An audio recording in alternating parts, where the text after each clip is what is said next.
Macherla MLA Macherla మాజీ MLA Pinnelli రామకృష్ణకు బేషరతు మీద bail రావడం జరిగింది. మరి కొద్దిసేపట్లో ఆయన నెల్లూరు సెంట్రల్ జైలు నుంచి విడుదల కాబోతున్నారు. ఈ మేరకు మాజీ మంత్రివర్యులు కాకాణి గోవర్ధన్ రెడ్డి కూడా ఈ సెంట్రల్ జైలు వద్దకు చేరుకోవడం జరిగింది. ప్రస్తుతం ఆయన మనతో ఉన్నారు, ఆయనతో మాట్లాడుతున్నారు. సార్ చెప్పండి, అంటే నిన్నటి నుంచి ఆయనకు నిన్న బెయిల్ వచ్చింది. అదేవిధంగా ఆయనకు వేరే కేసుల్లో కూడా అరెస్ట్ చేసే అవకాశాలు ఉన్నాయని సుమారు ఒక 100 నుంచి 150 మంది పోలీసులు కూడా మొత్తం మోహరించారు. ఎవరిని ఇటువైపు అసలు రానికుండా చేశారు.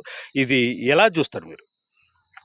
అంటే దాదాపుగా సోదరుడు రామకృష్ణారెడ్డి గారికి 2 నెలల తర్వాత ఈరోజు బెయిల్ ఇవ్వడం జరిగింది హైకోర్టు బెయిల్ ఇచ్చిన తర్వాత లేనిపోయినటువంటి కేసులు మోపి ఆయన నిర్బంధించాలని చెప్పి ఈరోజు చంద్రబాబు ప్రభుత్వం చూడడం అనేటువంటిది దుర్మార్గం అనేటువంటి విషయం.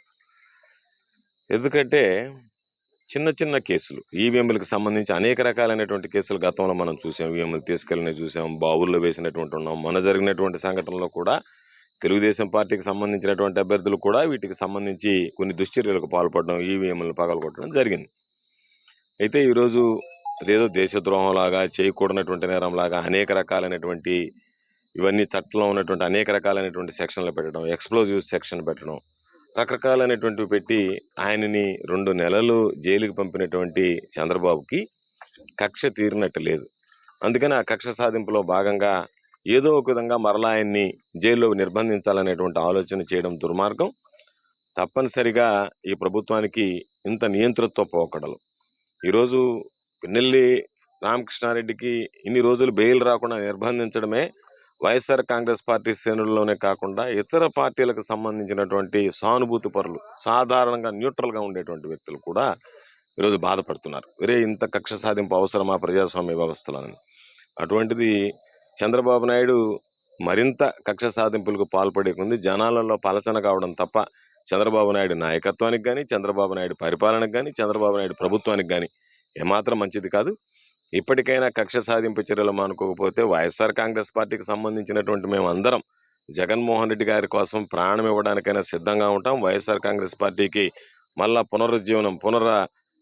పునరుత్తేజం ప్రసాదించి మళ్ళా పూర్వపు వైభవం వెలుగు తీసుకొచ్చేదానికి పనిచేస్తాం. జైళ్ళకి, కేసులకి, వేటికి భయపడేది ఉండదు.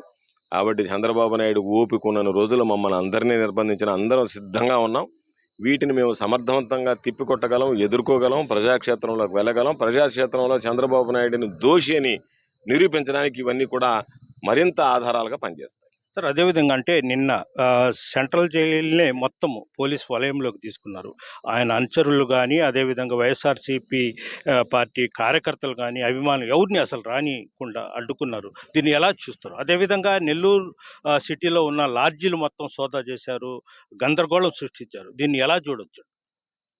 అంటే ఇది శాంతి భద్రతల సమస్యగానే మనం చూడాల్సినటువంటి పరిస్థితి ఏర్పడుతుంది. ఎందుకంటే నిన్న బెయిల్ వచ్చినప్పటికీ కూడా నిన్న ఆయన విడుదల కాడు అనేటువంటి సమాచారం మాకుంది. కాబట్టి మేమెవరం కూడా ఇటు పక్క రాలేదు.